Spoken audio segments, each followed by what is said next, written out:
You try to move on, but their name still comes to your mind.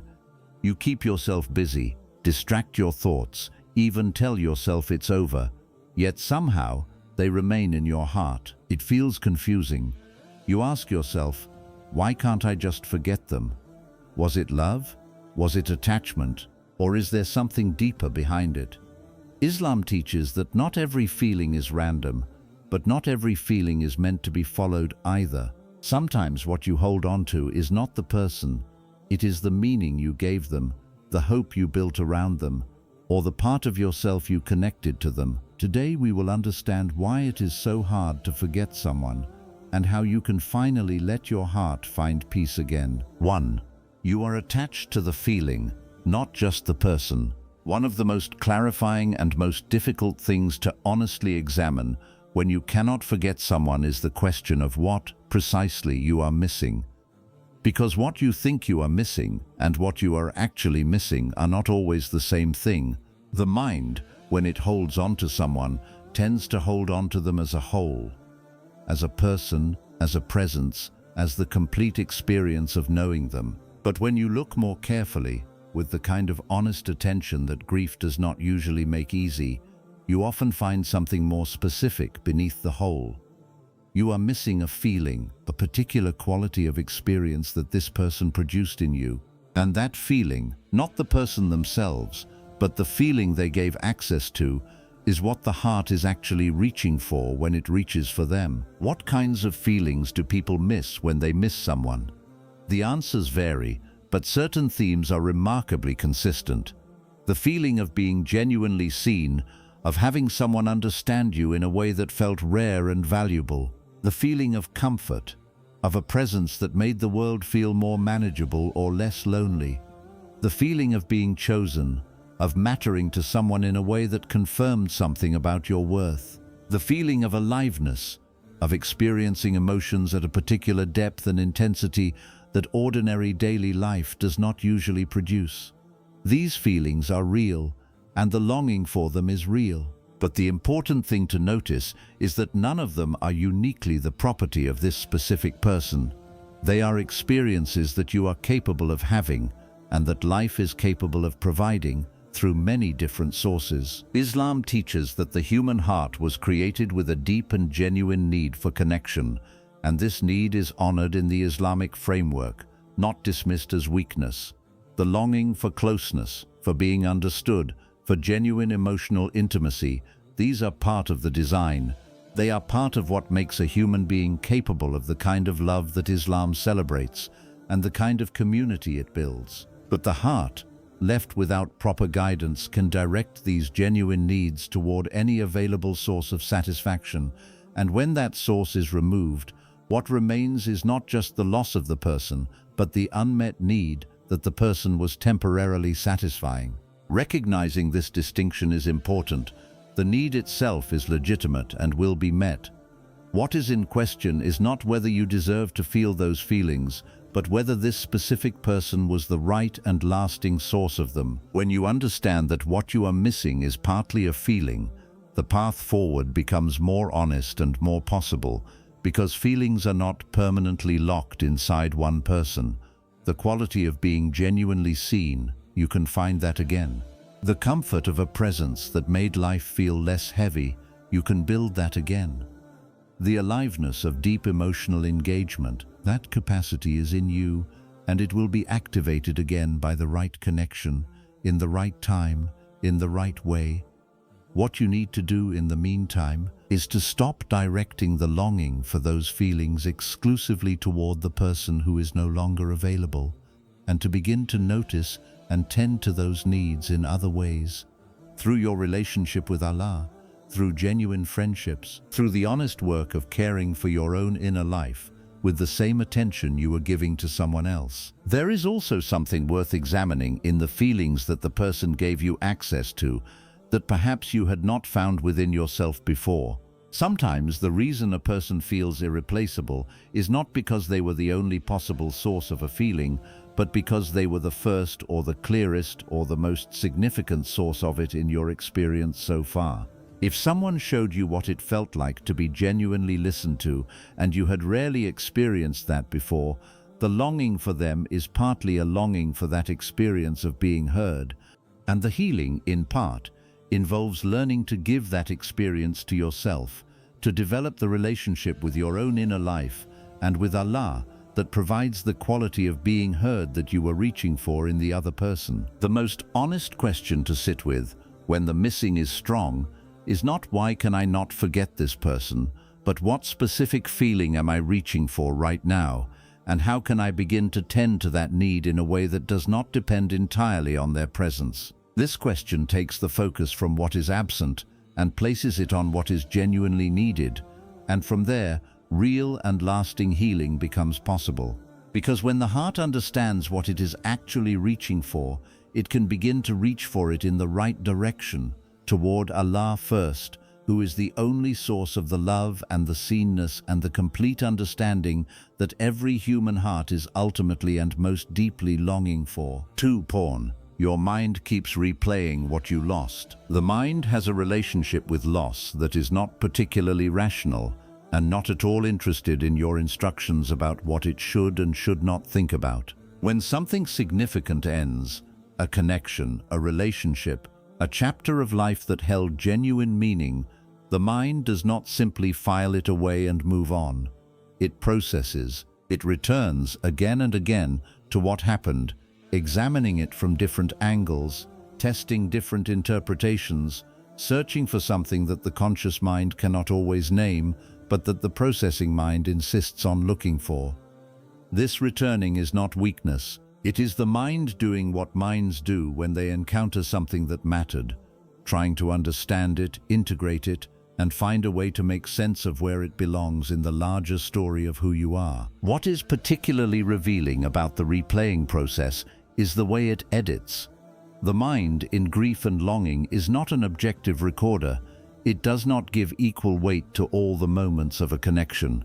It tends, naturally and without your instruction, to return most readily to the moments that felt good, the warmth, the closeness, the times of genuine connection and ease. The difficult moments, the inconsistencies, the ways the connection fell short of what you needed, these tend to fade into the background of the replaying, leaving a memory that is more vivid and more positive than the full reality of the experience warranted. This selective memory is one of the reasons why what you are missing can feel larger and more perfect than what you actually had.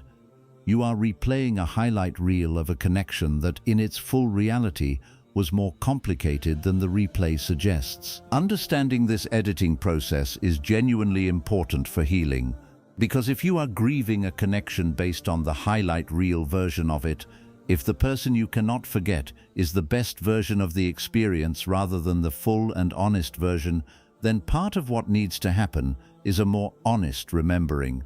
Not a harsh or deliberately critical remembering, but a complete one.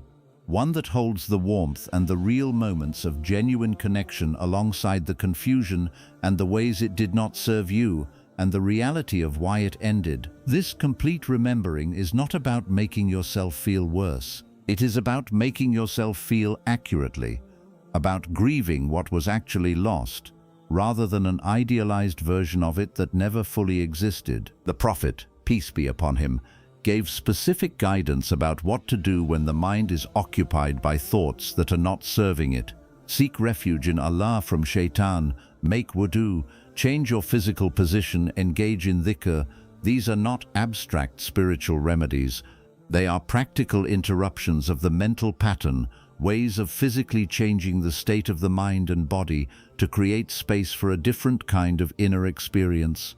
When the replaying begins and you recognize it for what it is, the response is not to fight it head-on with willpower, which rarely works and often strengthens the thought. The response is to gently, repeatedly redirect, to interrupt the replay and offer the mind something else to do, something else to return to, something with more genuine nourishment than the loop can provide. Dhikr, the remembrance of Allah, is the most powerful of these redirections, and not only because it is spiritually beneficial.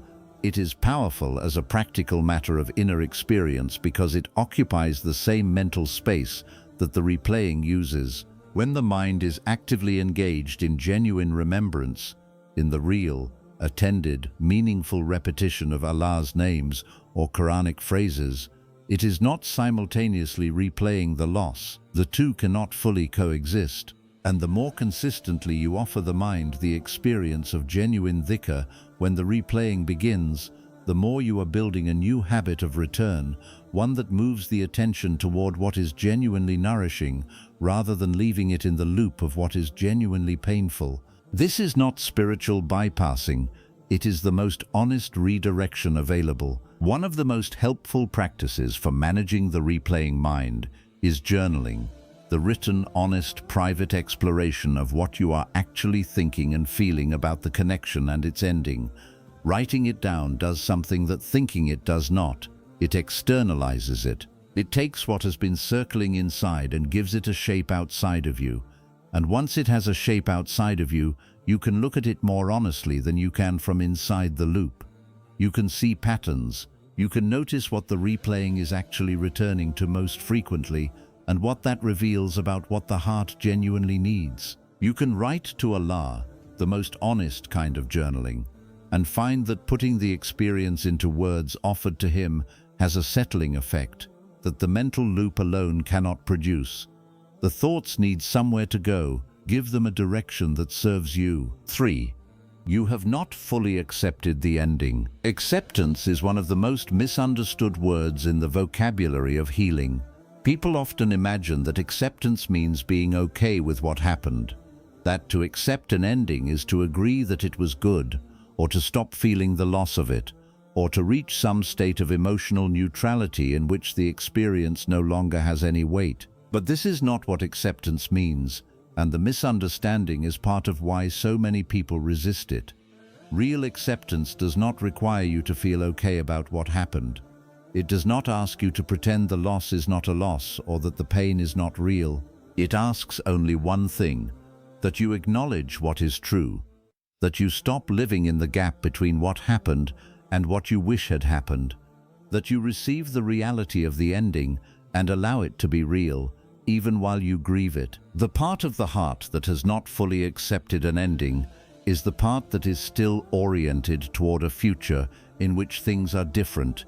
It is the part that keeps a quiet, small space of hope alive, the hope that something will change, that they will come back, that circumstances will shift, that the ending was not really an ending but a pause. This hope is not always conscious. Often it operates beneath the surface of the mind, unexamined, simply present as a quality of not quite finishedness that colors everything else. And as long as this hope remains, as long as any part of the heart is still waiting for the story to go differently, genuine letting go is not possible, because you cannot release something you are still holding space for the return of. One of the things that makes acceptance so difficult is that it feels, from the inside, like giving up, like deciding that the connection was not worth fighting for, like admitting defeat in a situation where part of you still believes that if you just hold on a little longer, or hope a little harder, or pray a little more specifically,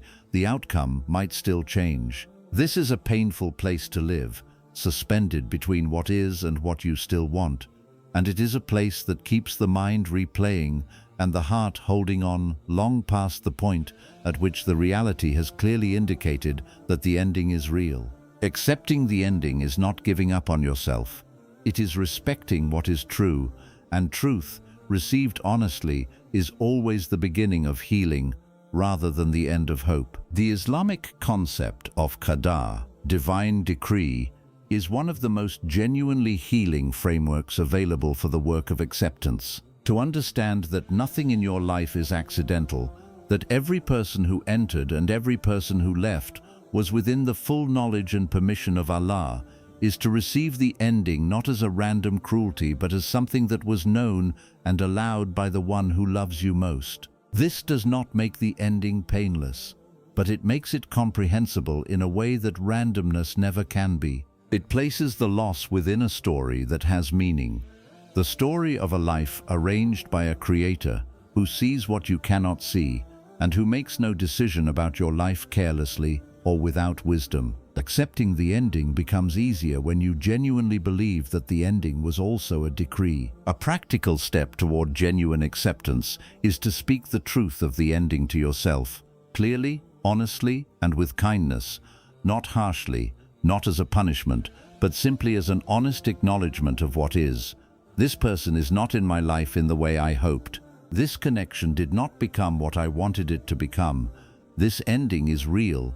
These statements, said with honesty rather than with drama, begin to move the heart from the position of hoping it is not true to the position of acknowledging what is. And from that position, from the ground of honest acknowledgement, the work of genuine grief and genuine healing can begin, because grief cannot begin until the loss has been received as real, and healing cannot begin until the grief has been given space to do its work. Allah has named himself Al-Hakim, the All-Wise, and Al-Khabir, the All-Aware. These names speak directly to the heart that is struggling to accept an ending it did not choose and does not understand. The one who arranged this ending is not indifferent to your pain. He is all aware of every detail of what you are experiencing, and he is all-wise in what he permits and what he prevents. The ending you are having difficulty accepting was not arranged without wisdom. It was not permitted without awareness of what it would cost you and what it would build in you. Receiving these names, truly, feelingly, as living realities rather than abstract attributes, is one of the most powerful supports available to a heart that is trying, finally and genuinely, to accept what is and to trust the one who allowed it. 4. You were emotionally dependent without realizing it. Emotional dependency is one of the most commonly experienced and least often recognized dynamics in human connection. It develops gradually, often without either person in the relationship being fully aware of it, and it looks from the inside like love, like genuine closeness and meaningful connection, even when what is actually happening is something more complicated. Emotional dependency is the condition in which your sense of being okay has become entangled with another person's presence, attention, and behavior. When they are available and responsive, you feel well. When they are distant or unavailable, something drops inside you, a quality of okayness that you did not realize had been resting on their presence until their presence was no longer there to rest on. The most honest sign of emotional dependency is the disproportionate weight that a person's absence carries in your inner life. If someone's not replying to a message, can genuinely destabilize your sense of peace for hours. If their mood has a direct and significant effect on your mood, even when you are not in the same room. If your ability to enjoy an ordinary day is substantially affected by whether things are good or uncertain between you and this person, these are signs that your emotional equilibrium has been organized, at least in part, around their presence. This is not a character flaw, and it is not a deliberate choice. It is something that develops naturally when a connection becomes significant and when the inner life has not been sufficiently anchored elsewhere, particularly in the relationship with Allah. The Islamic understanding of the heart's proper attachment is clear and consistent. The primary reliance of the heart is meant to rest in Allah, not because human connection is not valued. It is deeply valued and actively encouraged in Islam, but because human beings are limited in what they can provide.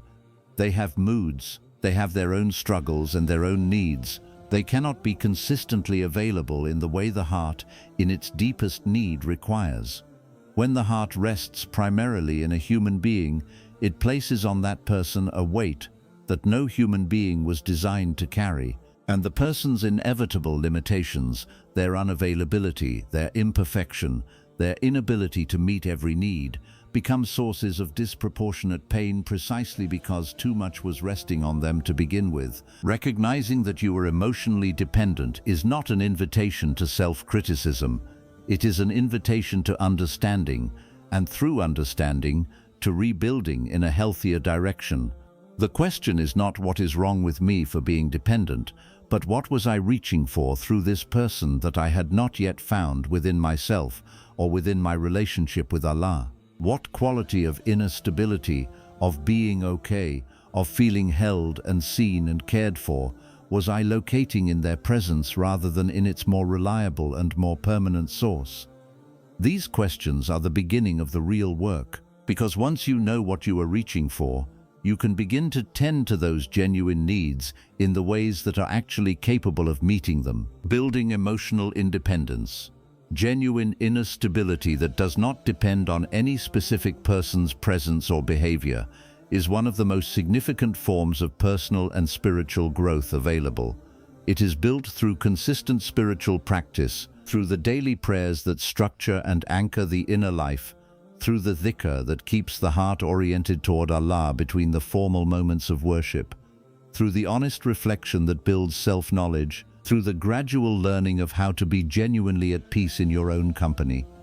None of this happens quickly, and none of it happens without some discomfort. But each step toward genuine inner stability is a step toward a life in which no single person's absence can collapse the ground you are standing on.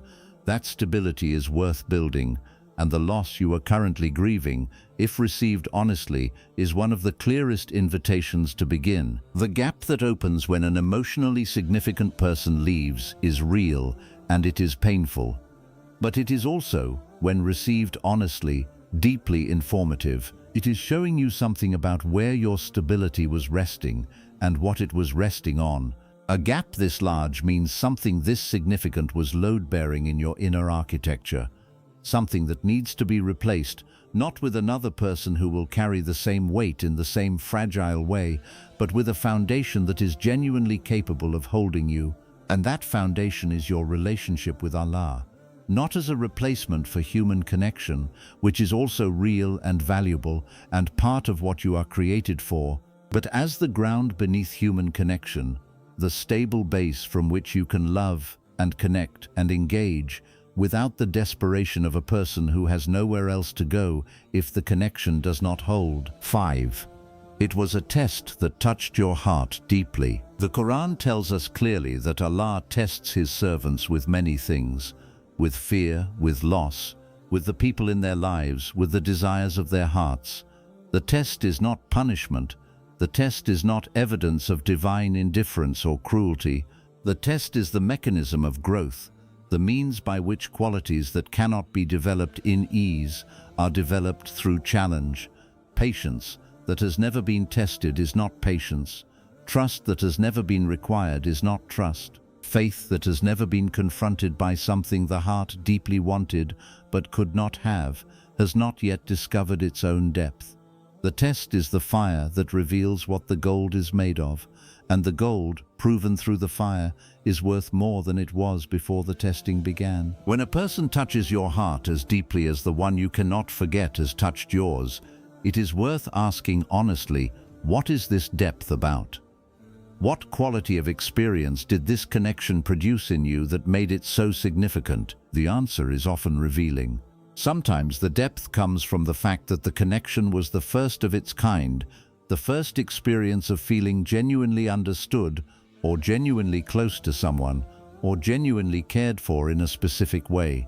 Sometimes the depth comes from the fact that the connection revealed something in you that you had not previously known was there, a capacity for feeling, for depth, for genuine emotional investment. And sometimes the depth comes precisely from the fact that it did not work out, because incompleteness tends to produce more psychological weight than completion, and what is not resolved tends to occupy more mental and emotional space than what has been settled. In Islamic understanding, the concept of the test carries within it a relationship between difficulty and closeness to Allah. The Prophet, peace be upon him, said that the severity of the reward is proportional to the severity of the trial, and that Allah tests those He loves. This is not a platitude, it is a description of a real spiritual dynamic, that the experiences which push the heart most profoundly toward its own limits are also the experiences that create the conditions for the deepest closeness with the Creator. The person who has been through a genuinely difficult test of the heart, who has wanted something deeply and not received it, who has loved someone and had to release them, who has been shaken to the core by the ending of something that mattered, and who has brought all of that to Allah honestly and continued in faith, That person has accessed a depth of relationship with their creator that comfortable ease simply does not produce. Patience, sabr, in the context of this kind of test, is not the gritted teeth endurance of someone waiting for the pain to stop. It is the active, ongoing choice to remain faithful in the presence of genuine difficulty, to keep praying when the prayer feels hollow, to keep trusting when trust is the hardest thing available, to keep believing in Allah's wisdom and care even when the specific situation that was hoped for did not materialize. This kind of sabr, sustained over time, builds something in the character that is genuinely rare and genuinely beautiful. It builds a quality of spiritual depth, an inner rootedness that has been tested and proven, that shows in how a person carries themselves, how they respond to difficulty, and how genuine and unperformative their faith has become through the process of being genuinely required. Part of what the test may be revealing about you is something about what you genuinely value, and the gap between what you thought you valued and what the depth of your response to this particular person reveals that you actually value. Sometimes a connection touches you so deeply because it showed you a version of human relationship that you had not fully experienced before, and the depth of the missing is partly a revelation of how much that quality of connection matters to you. This revelation is worth receiving. It is telling you something true and important about what to look for, what to build toward, what to ask Allah for in the genuine dua of a heart that now knows itself a little more clearly than it did before this experience. The test taught you something. Make sure you receive the teaching. The most productive response to understanding your experience as a test is to turn toward Allah with the full weight of what it has revealed, not in complaint, but in honest petition. Ya Allah, this test has shown me things about my heart I did not know. It has shown me where my attachment was too strong and where my trust in you was too thin. It has shown me what I genuinely need and what I was reaching for in the wrong direction. I bring all of it to you. I ask you to build in me, through what this experience has opened, the qualities that I was not yet carrying before it began.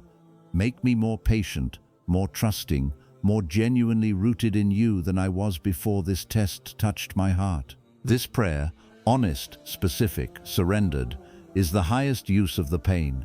It turns the wound into a doorway. 6. You have not redirected your heart back to Allah. The heart, in Islamic understanding, is always attached to something. It is not capable of genuine neutrality, of existing without orientation, without something it is leaning toward, something it considers its primary source of meaning and stability. When a significant person exits the heart, the attachment does not simply dissolve.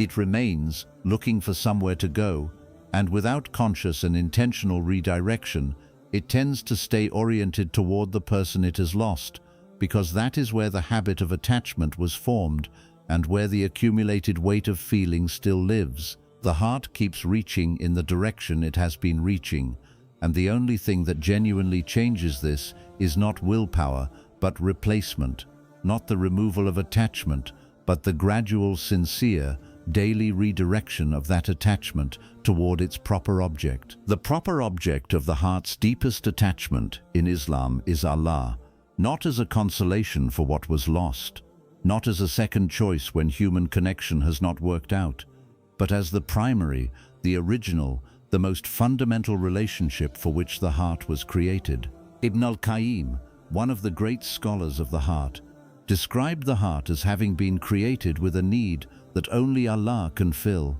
a need so deep and so specific that nothing else will ever truly satisfy it, even though the heart tries again and again to fill it with other things. When you understand this, genuinely understand it, not just as a theological statement, but as a description of your own inner experience, the situation you are in begins to look different. You are not simply missing a person, you are a heart that has been using a person to fill a need that only Allah was ever going to be able to genuinely meet. Redirecting the heart toward Allah is not accomplished through a single decision or a single conversation with yourself. It is a practice, the daily, repeated, genuinely attended practice of the acts of worship that Islam provides precisely for this purpose. The 5 daily prayers, when offered with presence rather than habit, are 5 structured moments of genuine turning toward Allah. Each one is an opportunity to say, I am here, I am orienting toward you. Whatever my heart has been leaning toward today, I am choosing in this moment to bring it here.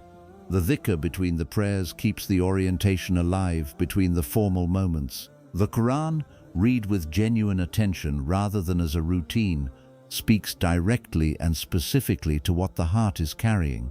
And dua, the most intimate of all the practices, brings the specific personal reality of what you are going through directly to the one who already knows it and is waiting for you to bring it. One of the signs that the heart has not yet redirected toward Allah is the quality of the daily prayers. When the salah has become mostly physical, the body performing the motions while the mind is elsewhere, occupied with the thoughts about the person you cannot forget, the prayer is present, but the heart is not fully in it. This is not a judgment, it is an honest description of something that happens to many people in seasons of significant emotional preoccupation. And the path back is not to force the feelings out of the prayer, but to bring them in, to arrive at the prayer with everything the heart is carrying, and to offer it, honestly, within the prayer, rather than setting it aside. The prayer that is prayed with the weight of genuine longing and genuine need is a richer prayer than the one prayed from comfortable neutrality. Bring the ache. Allah is not afraid of it. As the heart is gradually redirected, as the daily practice of genuine prayer and dhikr builds a new habit of orientation, something begins to shift in the quality of the missing. It does not disappear immediately. The attachment that was formed over time does not dissolve in a single week of more intentional prayer. But its character changes. The missing that was acute and consuming begins to soften. The thoughts that were intrusive and relentless begin to visit less frequently. The grip of the replaying mind begins to loosen, not because you have forced it, but because the heart has begun to find, in its growing closeness with Allah, something that is genuinely meeting the need that the other person was failing to fully meet. The heart becomes less desperate in proportion to how genuinely it is being nourished in the right direction. There is a verse in the Quran that many people who are going through exactly this experience find speaks to them with a directness that is almost startling. Verily, in the remembrance of Allah do hearts find rest, not temporary relief, not distraction, rest. The specific kind of settled, stable, genuine quietness that a restless heart has been searching for in every place except the right one. This rest is available. It is not a promise made only to the spiritually advanced or the especially righteous. It is a promise made to any heart that genuinely turns in the right direction, that genuinely, sincerely, repeatedly brings itself to the remembrance of Allah and stays there long enough to receive what the staying provides. Turn your heart. Keep turning it. The rest that has been missing is not somewhere in the past. It is waiting for you in the direction you have not yet fully faced. Forgetting someone is not about forcing your mind to erase them. The mind does not erase what it has genuinely experienced, and trying to force it to do so is one of the least effective and most exhausting strategies available. What actually happens in genuine healing is something more honest and more gradual. The attachment slowly releases its grip, not because the memory is gone, but because the heart has found what the attachment was reaching for in a more genuine and more permanent source. The person remains in the memory as a part of your story, a real, significant, formative part, but they no longer occupy the center of the heart as a source of your stability, your okayness, your sense of being complete. That center has been reclaimed for what it was always meant to hold. What you felt was real. This is important to hold on to, because the process of releasing an attachment can sometimes feel like it requires you to minimize what you experienced, to decide that it was not as significant as it felt, or that the feeling was misguided, or that you should not have allowed yourself to feel it. None of this is required. What you felt was real. The connection was real. The significance of the experience was real. What is also real is that real things can end, that real feelings can be outgrown, and that the genuine experiences of your past can be honored and integrated without being carried forward as an active attachment. The goal is not to unfeel what you felt. The goal is to understand it, receive what it taught you, and release the grip of it, gently, honestly, with gratitude for what it gave you, and trust in Allah for what is coming. What is truly meant for you will come with peace, not the absence of challenge. Real relationships and real life include real difficulty, but a foundational peace that persists beneath the difficulty, a clarity about the direction, a stability in the connection that does not constantly dissolve into confusion, a quality of ease in the halal forward movement that the confusing attachment never provided. This is the signature of what is genuinely yours, and it will come in Allah's time, in Allah's way, arranged with more care than your own preferences could have produced, to a heart that has done the work of releasing what was not meant to stay and making the space that genuine arrival requires. Trust this. Keep moving forward in faith, and let your heart heal, gently and steadily in the right direction. And He found you lost and guided you. Quran 93:7. May Allah heal every heart that is still holding what it was not meant to hold forever. May He give you the understanding to see what the attachment was really about, the honesty to receive what it was teaching, and the faith to release it into His care. May He fill the space that the releasing creates, not with emptiness, but with His nearness, His peace, and in His time the connection that comes not with confusion and exhaustion, but with the calm and the clarity that confirms it as His gift. May He make your heart lighter than it has been in this season, your prayers more present, and your trust in Him more genuinely rooted than it was before this experience asked it of you. And may every step you take toward healing be a step toward Him, because the heart that finds its way back to Allah always finds its way home.